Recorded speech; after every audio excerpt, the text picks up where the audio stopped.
এই পাথর দেখতে পাচ্ছেন আপনি? কত গোল, কতটা চকচকে। বাচ্চাদের অনেক সময় এটা নিয়ে খেলতে ভালো লাগে, আর কেনই বা লাগবে না।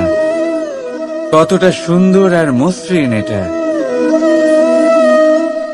কিন্তু আপনি কি কখনো ভেবে দেখেছেন এই পাথর আগে কি ছিল? কোনো বিশাল আকার পর্বত, কোনো বিশাল আকার পাথরের একটা বড় ভেঙে যাওয়া অংশ বিশেষ, যেটা কোনোভাবে নদীতে পড়ে নদীর ধারার সাথে বইতে থাকলো, মাটির সাথে ঘর্ষণ হলো, বালির কণার সাথে ঘর্ষণ হতে থাকলো, আর তারপর ধীরে ধীরে এই আকার পেল। এবার আমরাও এই পাথরের মতোই। তাই মনে রাখবেন, আপনার ব্যক্তিত্ব, আপনার এই স্বরূপ ঈশ্বরের দেওয়া কখনোই না। হ্যাঁ, প্রকৃতি অবশ্যই আপনাকে জন্ম দিয়েছেন, কিন্তু আপনি নিজে নিজের ব্যক্তিত্বের রচয়িতা। আর আপনি তা রচনা করেন কঠিন পরিস্থিতির মুখোমুখি হয়ে, সংকটের ধারা পার করে। তাই আপনিও এই পাথরের মতো নিরন্তর চেষ্টা করতে থাকুন, নিজের অস্তিত্ব বজায় রাখুন, এই অস্তিত্বকে মহান করতে থাকুন, আর আমার সাথে ভালোবেসে বলুন, রাধা রাধা। দেখতে গেলে এই সংসার বড়ই সুন্দর, কিন্তু আসল সত্যি এটাই যে সংসারে সবকিছু নশ্বর। যেটা কাল ছিল তা আজ নেই, যা আজ আছে তা কাল ছিল না, আর যা আজ আছে তা কালও থাকবে না। প্রত্যেক মানুষকেই যথাসময়ে কালের কাছে মাথা নত করতে হয়। এই রূপের বিনাশ করে বার্ধক্য, প্রাণের বিনাশ করে মৃত্যু, আলস্য, ঈর্ষা ধর্মের বিনাশ করে, আর ক্রোধ বিনাশ করে সম্পর্কের। কিন্তু এরকম একটা অনুভূতি আছে যা একাই সমস্ত গুণ বিনাশ করতে সক্ষম হয়, আর সেটা হলো অহংকার। তাই জ্ঞানকে নিজের কাছে আসতে দিন, কিন্তু অহংকারকে কখনোই নয়। কারণ যদি এই অহংকার আপনার কাছে চলে আসে, তাহলে জীবনে যা কিছু আপনি অর্জন করেছেন, তা সে গুণ হোক বা হোক ধন, সে বন্ধু হোক বা হোক আনন্দ, সবকিছু শেষ হয়ে যাবে। রাধা রাধা। বর্ষাকালে যখন ভয়ানক বৃষ্টি হয়, তীব্র গতিতে যখন হাওয়া চলে, তখন আপনি নিশ্চয়ই দেখেছেন যে পাখিরা, যাদের বাসা মাঝে মাঝে ভেঙে পড়ে, নষ্ট হয়ে যায়। কিন্তু আপনি কি কখনো সেই পাখিদের বিলাপ করতে দেখেছেন? কখনো নয়। যখনই সেই বৃষ্টি থেমে যায়, তারা আবার একটু একটু করে খড়কুটো জোগাড় করে তাদের বাসা বানিয়ে ফেলে। নিজের সংসার সেই রকমই বানিয়ে দেয় যেমন আগে ছিল। এমন কেন? কারণ এই ঝড়ের তাণ্ডবের সাথে সেই পাখিদের কোনো বোঝাপড়া করারই নেই। তারা শুধু সেটাই করতে থাকে যেটা তাদের হাতে আছে, আর সেটাই হলো, আর এটাই হলো সুখী জীবনের মূল মন্ত্র। যেটা আপনার হাতে নেই, তা নিয়ে বিলাপ করে আপনার কোনো লাভ হবে না। মনোসংযোগ তাতেই করুন যা আপনার হাতে রয়েছে। যা বদলে গেছে তাকে আপনি আবার বদলাতে পারবেন না, কিন্তু যা আপনি বদলাতে পারবেন তাতে মনোসংযোগ করুন। এই জীবনে একটু ধনাত্মক হয়ে উঠুন, দেখবেন সব শুভ হবে। রাধা রাধা।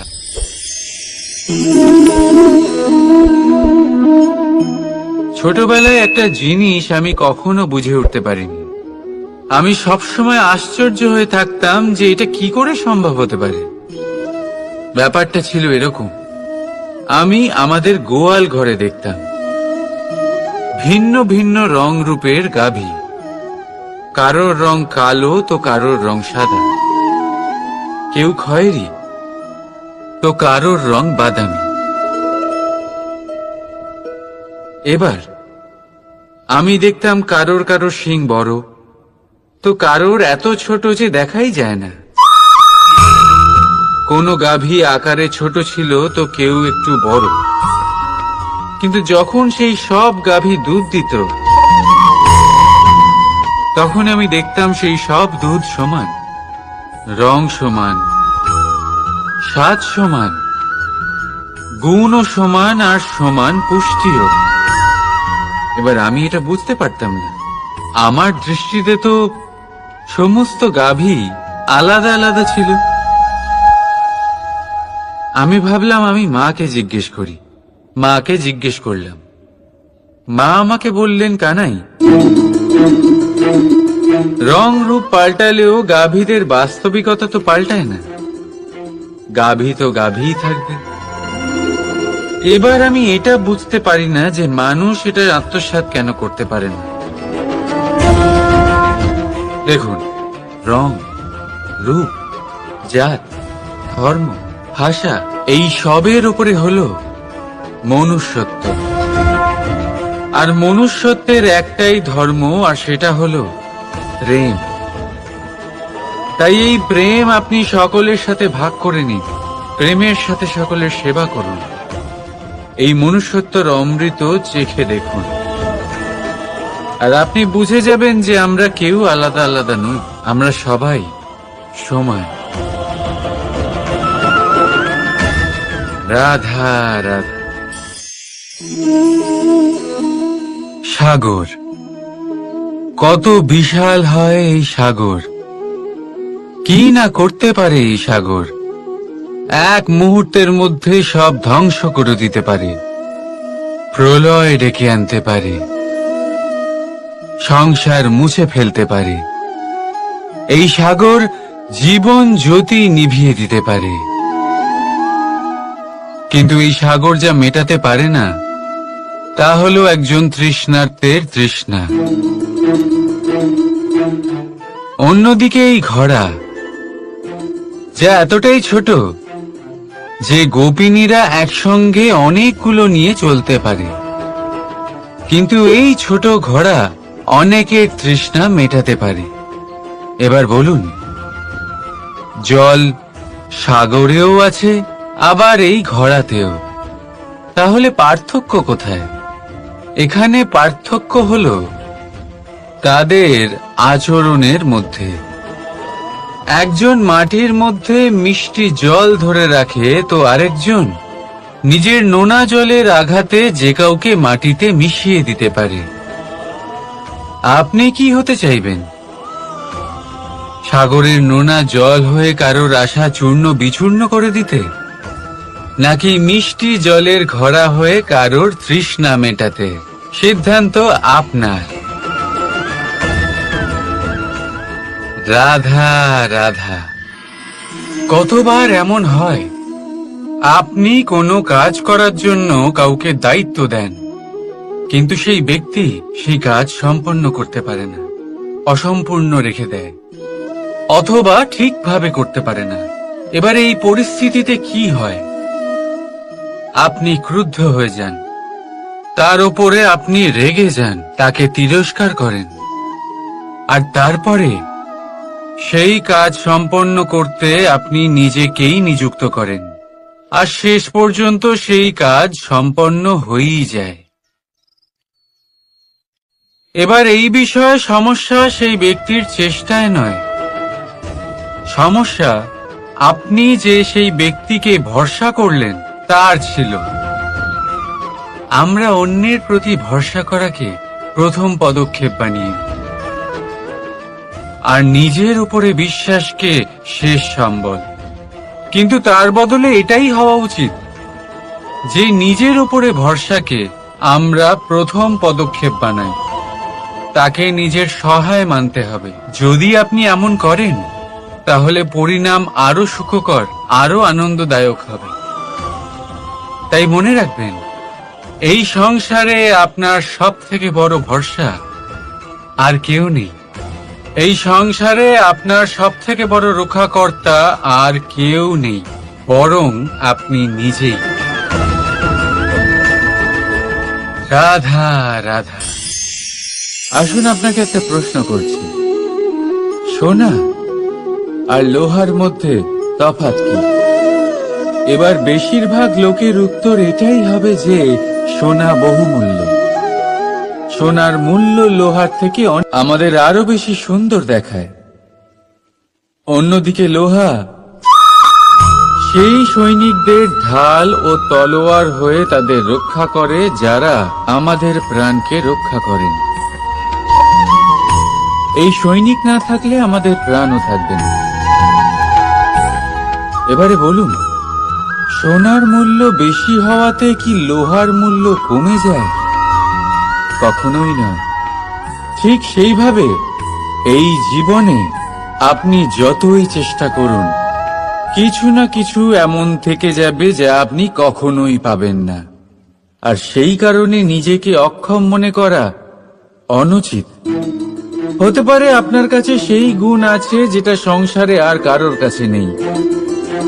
সেই গুণটাকে চিনুন, সেটাকে বাড়ান আর সেটাকে ব্যবহার করুন। তাই মনে রাখবেন, সংসারে প্রত্যেকটা ব্যক্তি বিশেষ হয়, আর এই সংসারে সবাই সবকিছু পায় না। নিজেই দেখে নিন, সোনাকে যে দোকানে সাজিয়ে রাখা হয়, সেই দোকানের তালা লোহা দিয়ে তৈরি হয়। রাধা রাধা। ধন খরচ করেও একটা জিনিস আমরা কিনতে পারবো না, আর তা হলো একটা মুহূর্ত। কি হলো? সত্যি সামনে এসে গেল। সত্যি হলো এটাই যে জগতে সব থেকে বেশি মূল্যবান সময়। সেই সময় যেটা আমরা এমনি নষ্ট করে দিই, অকাজে, কখনো কোনো আশাতে, কখনো শোক করে, কখনো ঘটে যাওয়া দিনের কথা ভেবে, তো কখনো ভবিষ্যতের চিন্তাতে। এই সময়ের সদ্ব্যবহার আমাদের করা উচিত। এই সময়ের সদ্ব্যবহার করে আমাদের ধন অর্জন করা উচিত, মহান কাজ করা উচিত, আমাদের ব্যক্তিত্বকে উদার করা উচিত, ভালো কাজ করা উচিত, সকলের সাথে আনন্দ ভাগ করা উচিত। যদি আমরা এই সংসার থেকে চলেও যাই, তাহলেও সময় আমাদের যেতে দেবে না। এখানেই স্থিত করে রাখবে, কারোর না কারোর জন্য প্রেরণা হয়ে, বা কারোর মুখে কৃতজ্ঞতার হাসি ফুটিয়ে। রাধা রাধা। সূর্য।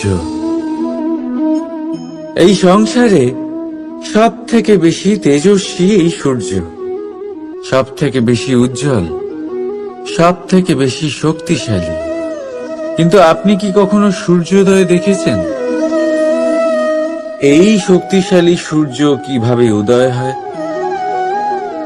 লাল রঙের আভার সাথে, সৌম্যতার সাথে, শান্তির সাথে উদয় হয়। কখনো সূর্যাস্ত দেখেছেন? সেই লাল রঙের আভা, সেই সৌম্যতা, সেই একই শান্তি। আর এটাই একজন মহান ব্যক্তিত্বের গুণ। যখন জীবনে উত্থান ঘটে, তখনও অহংকার করেন না, সৌম্যতা বজায় রাখেন। আবার যখন জীবনে ক্ষতি হয়, তখনও সৌম্যতা বজায় রাখেন। যদি আপনিও চান সূর্যের মতো আপনি সম্মান পাবেন, তাহলে সূর্যের মতন হন। যখন জীবনে আনন্দ আসে, কুশল আসে, তখন সীমা লঙ্ঘন করবেন না। যখন জীবনে দুঃখ আসে, কষ্ট আসে, বিনাশের পথে অগ্রসর হবেন না। সৌম্য থাকুন, শান্ত থাকুন, সূর্যের মতো চকচক করতে থাকুন। কারণ সব মুহূর্তের মতোই এটাও একটা মুহূর্ত। তাতে আপনি আনন্দ লাভ করুন, বা পান দুঃখ, এই মুহূর্ত অবশ্যই চলে যাবে। রাধা আপনি ওই কথাটা নিশ্চয়ই শুনেছেন, যখন ভগবান একটা দরজা বন্ধ করেন তখন অন্যদিকে অনেক দরজা খুলে দেন। এবার এই দরজা, এই সমস্ত পথ আমরা দেখতে পাই না, অনেক সময় আমরা বুঝতে পারি না, হারিয়ে যায় সব। কখনো কখনো মনে হয় যে এই কথাটাই মিথ্যে, কিন্তু আসলে তা তো নয়। তাহলে হারিয়ে যায় কেন? কারণ আমরা সময় নষ্ট করি এই দরজার দিকে তাকিয়ে থেকে। ভাবি এই বুঝি দরজা খুলবে, এবার দরজা খুলবে। অপেক্ষা করতে করতে আমরা অনেক সময় নষ্ট করে ফেলি। এত সময় নষ্ট করি যে আমরা দেখতে পাই না, খুঁজে পাই না সেই সমস্ত দরজা আর পথ যা আমাদের জন্য খোলা রয়েছে। যদি খুঁজেই না পাই তাহলে তা ব্যবহার করব কি করে? মনে রাখুন, ভগবান সব সময় আমাদের সাথে রয়েছেন, আমাদের সাহায্য করছেন। এই পথ সব সময় আছে, সর্বত্র আছে। দরকার রয়েছে শুধুমাত্র দৃষ্টির, দৃষ্টিভঙ্গি এবং ভাবনার। এই দৃষ্টিকে বিস্তৃত করুন, এই দৃষ্টিভঙ্গিকে ধন্যাত্মক করে তুলুন, আর এই ভাবনা, এর সীমা একটু বাড়িয়ে তুলুন।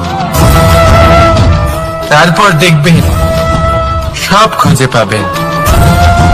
আসলে কি, এই যে ঈশ্বর, এই যে পরমাত্মা, তা আমাদের সাথে রয়েছে, আমাদের মনের মধ্যে রয়েছে। যিনি তাকে মন থেকে চাইবেন তিনি তাকে মনের মধ্যে অবশ্যই খুঁজে পাবেন। যদি উনি মন থেকে চান পথ খুঁজে পেতে, তাহলে তিনি অবশ্যই পথ খুঁজে পাবেন। তাহলে আসুন আমার সাথে ভালোবেসে বলুন, রাধা রাধা। ধর্ম,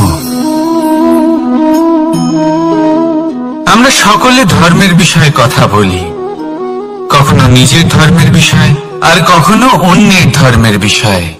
কখনো আমরা অধর্ম দেখলে সেই বিষয়ে কথা বলি।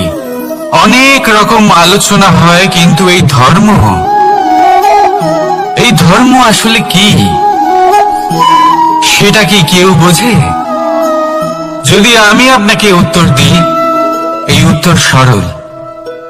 ধর্ম হলো তাই যা মানুষকে অন্য মানুষের সাথে, সমস্ত বিশ্ব সংসারের সাথে আনন্দ সহকারে বাঁচতে শেখায়। সেই জন্য আপনি যদি কখনো কোনো ধর্মীয় স্থানে যান, সেই ধর্মীয় স্থানে গিয়ে আপনার শান্তির অনুভূতি হয়, তাই না? কিন্তু দেখুন, ধর্মের জ্ঞান থাকলেই সেই মানুষ ধর্মের পথে চলতে পারবে এমন কোনো কথা নেই। অনেক সময় সম্পর্কে যখন সংঘর্ষ বেড়ে যায়, তখন ইচ্ছের জন্ম হয়, ক্রোধের জন্ম হয়, অহংকারের জন্ম হয়, আর তারপর বিনাশ হয়ে যায় এই ধর্মের। সেই জন্য দ্বিতীয় সব থেকে গুরুত্বপূর্ণ গুণ যা আমার সারথীর মধ্যে থাকা উচিত, তা হলো ধর্মবীর হওয়া। এবার দেখতে হবে সেটা এই যে কে হবে সেই ব্যক্তি যিনি স্বয়ম্বরে নিজের ধর্মে অটল থাকবেন।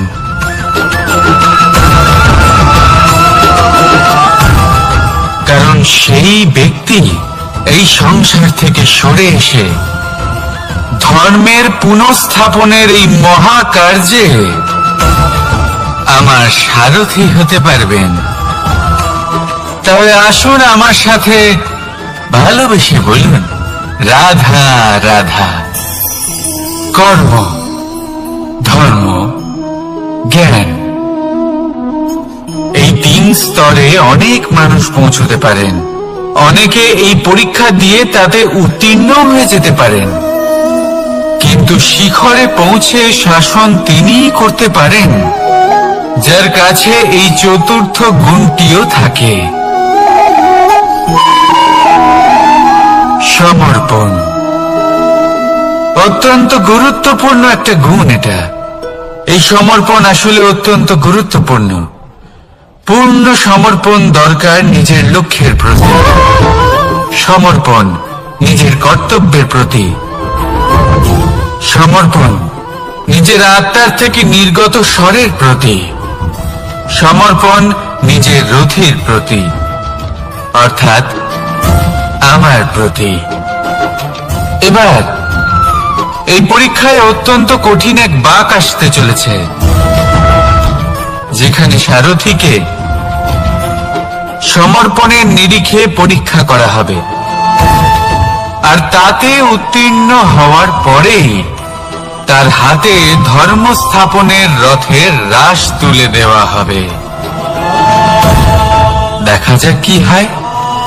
ততক্ষণ আপনি প্রসন্ন থাকুন আর আমার সাথে ভালোবেসে বলুন, রাধা রাধা। মাকড়সারা ভীষণ পরিশ্রম করে এটা তৈরি করে, নিজের শরীরের রস দিয়ে এই জাল বনে। আপনি কি এটার উদ্দেশ্য জানেন? আসলে মাকড়সা এই জালে ছোট কীটপতঙ্গ ধরে তাদেরকে খাদ্যরূপে গ্রহণ করে। কিন্তু আপনি কি এই কথা জানেন যে একদিন মাকড়সা নিজেই নিজের জালে জড়িয়ে মৃত্যুবরণ করে থাকে? বলুন, কি করেন আপনি এই জাল দেখতে পেলে? দেখতে পেলেই মুছে ফেলেন এর অস্তিত্ব, তাই না? তেমনি অন্যদিকে পাখির বাসা, পাখিরাও ভীষণ পরিশ্রম করে এটা তৈরি করে। কিন্তু যদি পাখি একদিন এটা ছেড়ে চলে যায়, তাহলেও লোকে এটা নষ্ট করে দেয় না। কারণটা কি? এর কারণ হলো এর নির্মাণ জীবন সঞ্চারের জন্য করা হয়েছিল, নষ্ট করার জন্য নয়। তাই মনে রাখবেন, জীবনে আপনার পরিশ্রম যতই বেশি হোক না কেন, যদি আপনার লক্ষ্য শুভ না হয়, তাহলে আপনারও বিনাশ নিশ্চিত। তাই সৃজন করতেই থাকুন আর মুগ্ধ হয়ে বলুন, রাধা রাধা।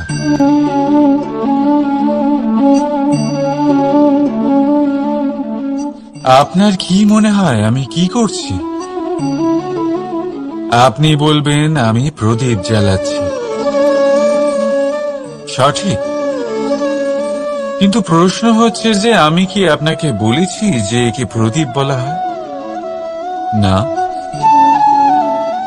এই প্রদীপ কি নিজেই নিজের পরিচয় আপনাকে দিয়েছে? না। তাহলে আপনি কি করে জানলেন যে একে প্রদীপ বলা হয়?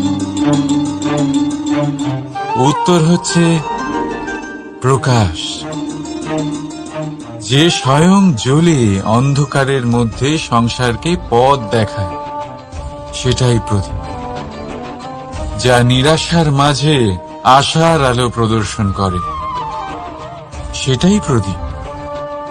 অপর দিকে আছে সাপ, যাকে না দেখেও তার ফনার আওয়াজ শুনেই লোকে ভয় পেয়ে যায়। তার মানে ব্যক্তির পরিচয় তার কর্মের দ্বারা পাওয়া যায়। তাই আপনার এটা বলার প্রয়োজন নেই যে আপনার পরিচয় কি। এটা আপনার কর্মই নিশ্চিত করবে যে লোকে আপনাকে প্রদীপ ভেবে ভালোবাসবে নাকি সাপ ভেবে ভীত হয়ে থাকবে। রাধা রাধা। সময় কত বিচিত্র হয়। সময় আমাদের পক্ষে থাকলে আমরা নিজেদের রাজা মনে করে নিই, আর সেই সময় যদি বিপক্ষে চলে যায়, তাহলে নিঃস্ব হতে সময় লাগে না। তাই মানুষের একটা অভ্যেস আছে, খারাপ সময়ের জন্য কিছু সঞ্চয় করা। আত্মীয়, বন্ধু খারাপ সময় পাশ থেকে সরে যায়, যশ মান প্রতিকূল সময় চিরস্থায়ী হয় না। তাই মানুষ মনে করে অর্থ সঞ্চয় করাই শ্রেয়। অর্থের কোনো হৃদয় নেই যা সময়ের সাথে পরিবর্তিত হবে। সংসার বলে সর্বদা অর্থ সঞ্চয় করতে থাকুন। খারাপ সময় অবশ্যই কাজে লাগবে, কিন্তু আমি বলবো শুভ কর্ম করতে থাকুন, আনন্দে থাকুন, নিজের ওপর আর ঈশ্বরের ওপরে বিশ্বাস রাখুন। খারাপ সময় কখনো আসবেই না। রাধা রাধা। প্রকৃতি মানুষকে এক বিশেষ শক্তি দিয়েছে, অন্য জীবের থেকে বেশি শক্তি দিয়েছে। স্মরণ শক্তি। এই শক্তি মানুষকে অন্য জীবের থেকে ভিন্ন করে,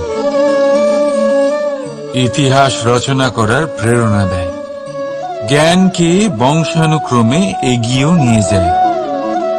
আর যারা ভুলে যান,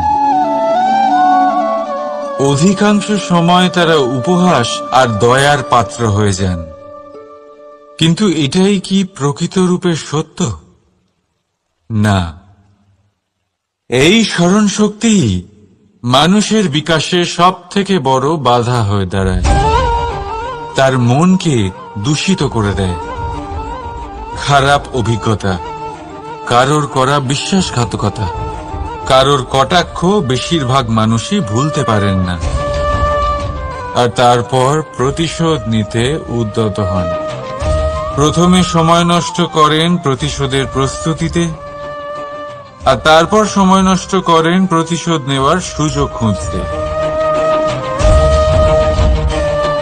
যদি সন্তুষ্টি পেতে চান, যদি জীবনে আনন্দ পেতে চান, তাহলে স্মরণ শক্তির সদ্ব্যবহার করুন।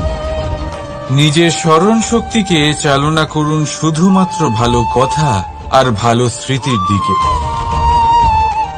জীবনে আনন্দ পাবেন। রাধা রাধা। মানুষ নিজের পরিবারের জন্য কত কিছুই না করে, দিন রাত পরিশ্রম করতে থাকে যাতে তার পরিবারের প্রয়োজন পূরণের জন্য অর্থ রোজগার করতে পারে। কিন্তু শুধু অর্থ রোজগার করাটাই কি যথেষ্ট?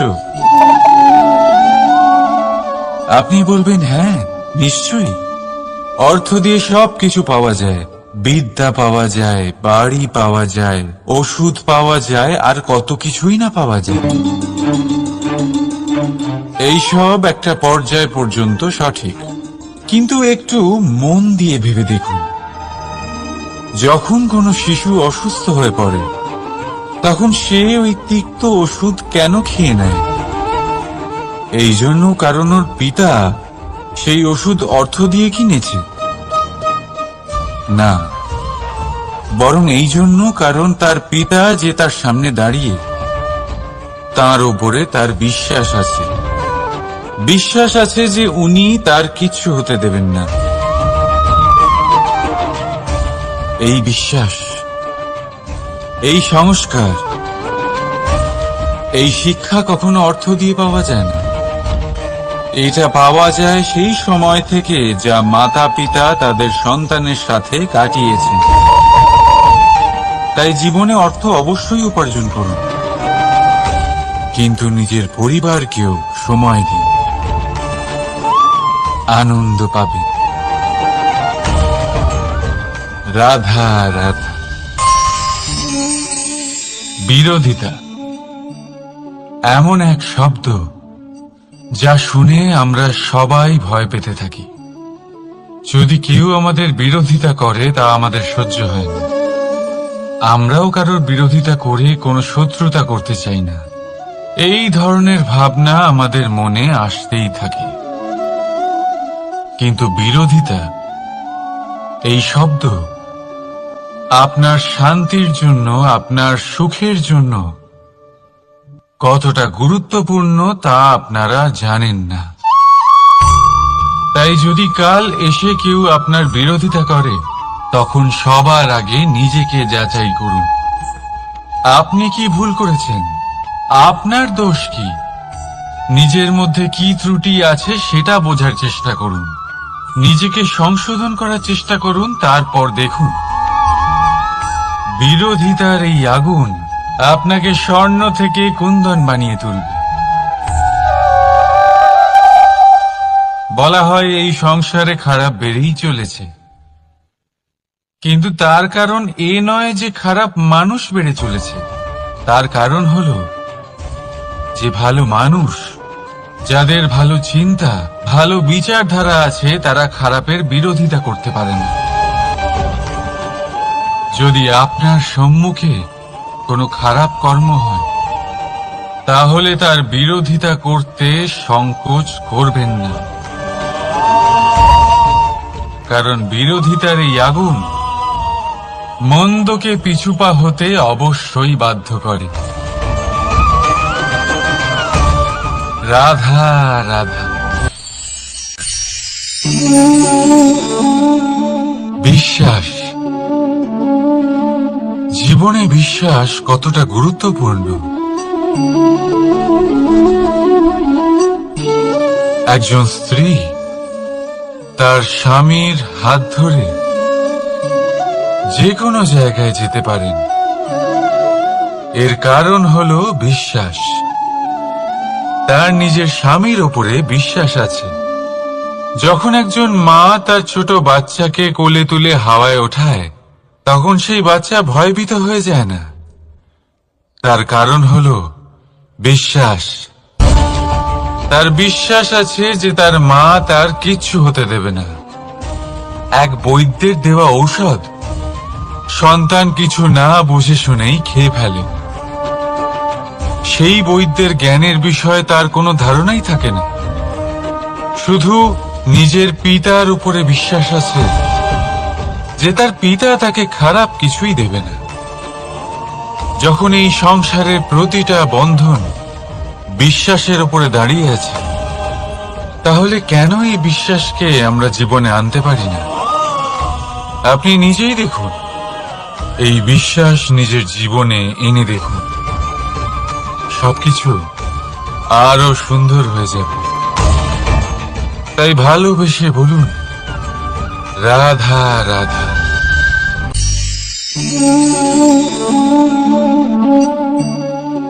অহংকার, এই শব্দটা সবাই শুনেছেন। বহু মানুষকে আপনি এটা বলতে শুনেছেন যে ওই ব্যক্তির অহংকার আছে, ওই মানুষটির ক্ষমতার অহংকার আছে, ওই ব্যক্তির নিজের রূপ নিয়ে অহংকার আছে, ওই ব্যক্তির নিজের অর্থের অহংকার আছে, ইত্যাদি ইত্যাদি। কিন্তু এই অহংকার, এর অস্তিত্ব হয় কি করে?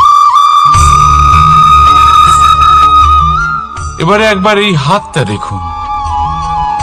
যদি এই হাতের 5 আঙ্গুল উঠে দাঁড়ায়, আশীর্বাদ। আর যদি এই হাতের 5টা আঙ্গুল একসাথে মুঠো হয়ে যায়,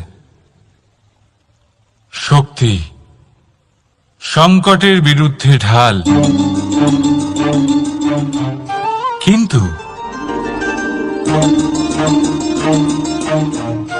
এই একটা আঙ্গুল সংকটের কারণ হয়ে দাঁড়াতে পারে। এই একটা আঙ্গুল শত্রুকে আহ্বান জানায়। এবার অহংকার বলে এই শব্দটাই দেখে নিন। আমাদের থেকে আলাদা হয়ে গেলে হয় অহং। অহং অর্থাৎ ব্যক্তির মনে হয় যে সে আপনদের থেকে, নিজের বন্ধুদের এবং সঙ্গীদের থেকে, নিজের পরিবারের থেকে অনেক উপরে, অনেক শ্রেষ্ঠতর সে। কিন্তু মনে রাখবেন, এই অহংকার কোন ব্যক্তির অস্তিত্বের বিনাশের প্রথম ধাপ। তাই ঝেড়ে ফেলে দিন এই অহংকারকে। আর বিশ্বাস করুন আমাদের ওপর, কারণ তখনই আপনি শান্তি পাবেন। আর সেই শান্তির সাথে বলে উঠবেন, রাধা রাধা।